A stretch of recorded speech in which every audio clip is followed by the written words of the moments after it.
हरियाणा विधानसभा चुनाव में हुई करारी शिकस्त के बाद कांग्रेस को लगातार सूबे में झटके पर झटके लग रहे हैं।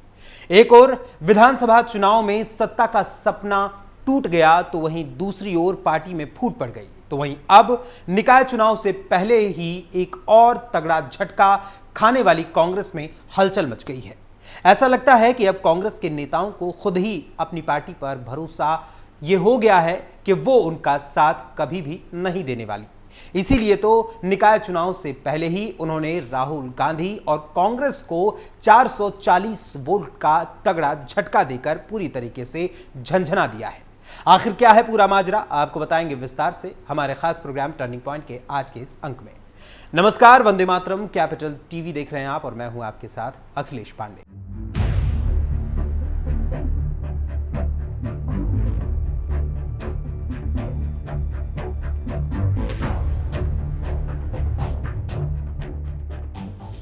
हरियाणा में आगामी 2 मार्च को यानी आज से कुछ ही दिनों बाद निकाय चुनाव होने हैं और उससे पहले करनाल में कांग्रेस को करारा झटका लगा है। कांग्रेस के करीब 50 नेताओं ने भाजपा ज्वाइन कर ली है। इस दौरान चीफ मिनिस्टर यानी हरियाणा के मुख्यमंत्री नायब सिंह सैनी और हरियाणा के प्रदेश अध्यक्ष भाजपा के मोहन लाल बड़ौली भी मौके पर मौजूद थे। भाजपा से जुड़ने वाले नेताओं में हरियाणा अल्पसंख्यक आयोग के पूर्व चेयरपर्सन त्रिलोचन सिंह, पूर्व कांग्रेस जिलाध्यक्ष अशोक खुराना, करनाल नगर निगम के पूर्व चेयरपर्सन बलविंदर कालरा शामिल थे।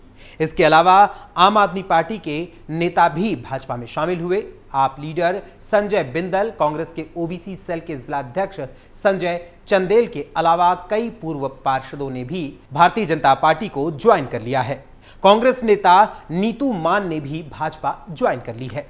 अपने गढ़ में मजबूत भाजपा। करनाल सीट को भाजपा का गढ़ माना जाता है और कांग्रेस के कुछ और नेताओं के आने से पार्टी और भी अधिक अब मजबूत हो गई है।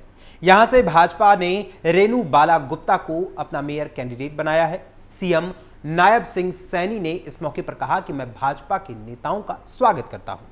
आप लोगों के समर्थन से हमारी ताकत बढ़ेगी और हम पूरे समर्पण के साथ जनता की सेवा कर सकेंगे। इन नेताओं के कांग्रेस छोड़ने के बाद से पूरी तरीके से कांग्रेस के खेमे में हलचल मची हुई है। कांग्रेस नेताओं ने इस दौरान कहा कि पूर्व डिप्टी मेयर मनोज वाधवा को मेयर प्रत्याशी बनाए जाने से लोगों में निराशा है। पार्टी के लोग उन्हें पसंद नहीं करते हैं और इसके चलते उन्होंने इस्तीफा दिया है। कांग्रेस छोड़ने की खबरों के बाद पार्टी के नेताओं ने बागियों से मुलाकात भी की। कई नेताओं ने यहां खुद मेयर कैंडिडेट मनोज वाधवा से मिले, यानी कि मनोज वाधवा ने उन कैंडिडेट से मिलकर पूरी तरीके से उन्हें मनाने की कोशिश की, लेकिन वो नहीं माने। उनकी कोशिशों का कोई खास असर नहीं दिखा। उन्हें कैंडिडेट बनाए जाने से खफा नेताओं ने कहा कि हम भाजपा ज्वाइन करेंगे और फिर कुछ देर बाद उन्होंने एक आयोजन के दौरान सदस्यता ग्रहण कर ली।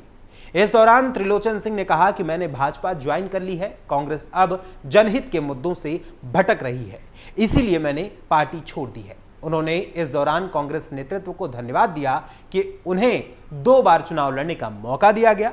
इसके अलावा अल्पसंख्यक आयोग का चेयरमैन भी उन्हें बनाया गया, लेकिन असल में कांग्रेस की उन्होंने यहां पर पट्टी खोल दी। कांग्रेस के मेयर कैंडिडेट बोले, धोखा हो गया मेरे साथ। वहीं कांग्रेस नेताओं के भाजपा में शामिल हो जाने के बाद कांग्रेस की ओर से भाजपा पर आरोप लगाया गया है कि भाजपा ने ही इन कांग्रेसी नेताओं पर दबाव डाला है, जिसकी वजह से उन्होंने भाजपा को ज्वाइन कर लिया है। इसके अलावा कांग्रेस का यह भी कहना है कि इसी कारण से त्रिलोचन सिंह समेत कई लोगों ने इस्तीफा दिया है। मनोज वाधवा ने तो तीखे लहजे में कहा कि त्रिलोचन सिंह ने मेरी पीठ पर छुरा भोंका है।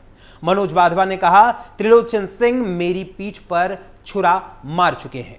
वो नामांकन पत्र दाखिल करने तक साथ थे। इसके बाद अगले ही दिन उन्होंने पाला बदल लिया।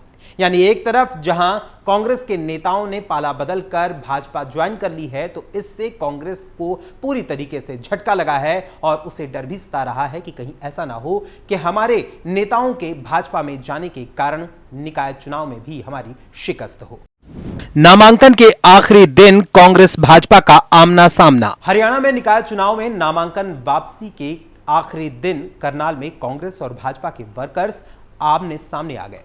इस दौरान जमकर कहासुनी भी हुई। हो हंगामे की सूचना के बाद डीएसपी समेत भारी पुलिस बल मौके पर पहुंचा और मामले को तुरंत शांत कराया। इस दौरान कांग्रेस नेता दिव्यांशु बुद्धि राजा ने बीजेपी पर आरोप लगाते हुए कहा कि वार्ड 12 के पार्षद कैंडिडेट जसपाल गोल्डी को किडनैप कर जबरन नामांकन वापस लेने का दबाव बनाया गया। बीजेपी कार्यकर्ता हथियारों से लैस थे, उन्होंने कैंडिडेट पर हमला किया। वहीं भाजपा ने कांग्रेस पर कैंडिडेट को जबरदस्ती रोकने का आरोप लगाया। भाजपा ने कहा कि जसपाल ने खुद सहमति से नामांकन वापसी की बात कही थी, लेकिन कांग्रेस के लोग उन्हें जबरन अपने साथ ले गए और दबाव में पर्चा वापस लेने से इनकार करवा दिया। इस बात को लेकर दोनों पार्टियों के नेता व कार्यकर्ता आपस में भिड़ गए। हालांकि बाद में कांग्रेस नेताओं ने मामले की शिकायत पुलिस से की थी। फरीदाबाद में भाजपा कैंडिडेट निर्विरोध पार्षद चुने गए। वहीं फरीदाबाद के वार्ड 36 से भाजपा कैंडिडेट कुलदीप साहनी निर्विरोध पार्षद चुन लिए गए हैं। कांग्रेस उम्मीदवार राहुल चौधरी और एक निर्दलीय ने नामांकन वापस ले लिया। दोनों ने कुलदीप साहनी को समर्थन दिया है। कैबिनेट मंत्री विपुल गोयल ने राहुल चौधरी को भाजपा में शामिल कराया, तो वहीं गुरुग्राम नगर निगम में भाजपा को पहली जीत मिली है। वार्ड नंबर 22 से कांग्रेस कैंडिडेट हरविंद्र ने अपना नामांकन पत्र वापस ले लिया। इस वार्ड से केवल 2 ही उम्मीदवारों ने नामांकन भरा था। ऐसे में भाजपा प्रत्याशी विकास यादव निर्विरोध पार्षद चुन लिए गए हैं। वहीं वर्तमान में विकास यादव रेजिडेंट वेलफेयर एसोसिएशन यानी RWA के प्रेसिडेंट भी हैं। वो लगातार दूसरी बार निर्विरोध एसोसिएशन के प्रेसिडेंट चुने गए। उन्होंने कहा कि पहली बार निकाय चुनाव लड़ने के लिए नामांकन भरा था। इस बीच कांग्रेस के उम्मीदवार ने अपना नामांकन पत्र वापस लिया था। यमुनानगर में भाजपा की मेयर उम्मीदवार के सरनेम पर विवाद। वहीं यमुनानगर की बात करें तो यमुनानगर के नगर निगम से भाजपा की मेयर उम्मीदवार सुमन बहमनी के सरनेम को लेकर विवाद खड़ा हो गया है। इसकी शिकायत रिटर्निंग अधिकारी को की गई है, जिसमें कृपाल सिंह नाम के एक व्यक्ति ने कहा कि सुमन ने अपना असली सरनेम छुपाया है। कुछ कागजों में उनका नाम जो है वो सुमन बहमनी नहीं बल्कि सुमन वर्मा है।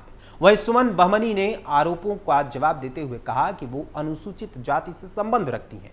उन्होंने कहा कि शिकायतकर्ता उनके गांव जाकर उनकी जाति की पुष्टि कर सकते हैं।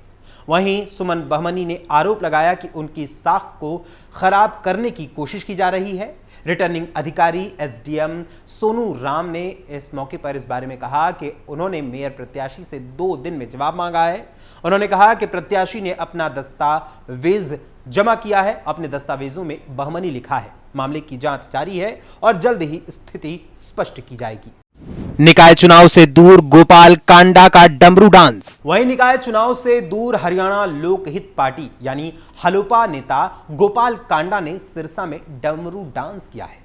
वो मशहूर कथावाचक पंडित प्रदीप मिश्रा से सिरसा स्थित तारा बाबा कुटिया में कथा करा रहे हैं। इस दौरान पंडित मिश्रा ने भजन गाए तो गोपाल कांडा डमरू उठाकर उसे बजाने लगे। उनके साथ भाई गोविंद कांडा ने भी मंच पर हाथ में डमरू लेकर डांस किया। आपको बता दें कि गोपाल कांडा ने पिछला विधानसभा चुनाव भाजपा के समर्थन से लड़ा था। हालांकि वो कांग्रेस के गोकुल सेतिया से हार गए। इसके बाद वो सिरसा की सियासत से दूरी बनाए हुए हैं। हालांकि उनके भाई गोविंद कांडा जरूर एक्टिव मोड में है। कांडा दिल्ली से आने के बाद 17 फरवरी से शिव महापुराण कथा करा रहे हैं। ये कथा का आयोजन कर रहे हैं। उसी दौरान उन्होंने डमरू बजाते हुए नृत्य किया है। करनाल में 2 बीजेपी कैंडिडेट निर्विरोध चुनाव जीते। वहीं करनाल नगर निगम की बात करें तो करनाल नगर निगम से भाजपा के 2 उम्मीदवार निर्विरोध पार्षद चुन लिए गए हैं। इनमें वार्ड संख्या 8 से संकल्प भंडारी और वार्ड संख्या 11 से संजीव मेहता शामिल हैं। भंडारी के विरोध में खड़े निर्दलीय यशपाल मित्तल और विष्णु शर्मा ने अपना नामांकन वापस ले लिया था। वहीं संजीव मेहता के सामने निर्दलीय खड़े गन्नी विर्क ने भी नामांकन पत्र वापस ले लिया। इसी वजह से संकल्प और संजीव के सामने कोई उम्मीदवार नहीं होने की वजह से उन्हें जीता हुआ मान लिया गया। हालांकि जीत की अभी औपचारिक घोषणा होनी बाकी है। फरीदाबाद में कांग्रेस उम्मीदवार ने नामांकन वापस लिया। वहीं फरीदाबाद नगर निगम की बात करें तो फरीदाबाद नगर निगम के वार्ड नंबर 36 से कांग्रेस उम्मीदवार राहुल चौधरी ने अपना नामांकन वापस लिया है। उन्होंने कैबिनेट मंत्री विपुल गोयल की मौजूदगी में भाजपा को समर्थन दे दिया। इसके बाद चौधरी ने कहा कि मुझे टिकट नहीं चाहिए था, कांग्रेस ने जानबूझकर टिकट को थोप दिया था।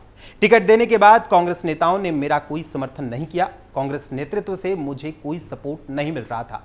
एक और जहां कांग्रेस को हरियाणा विधानसभा चुनाव में पहले ही तगड़ा झटका लग चुका है, तो वहीं अब 2 मार्च को होने वाले निकाय चुनाव में बड़े खेल की उम्मीद है और भाजपा ट्रिपल इंजन की सरकार बनाने की पूरी तैयारी में है।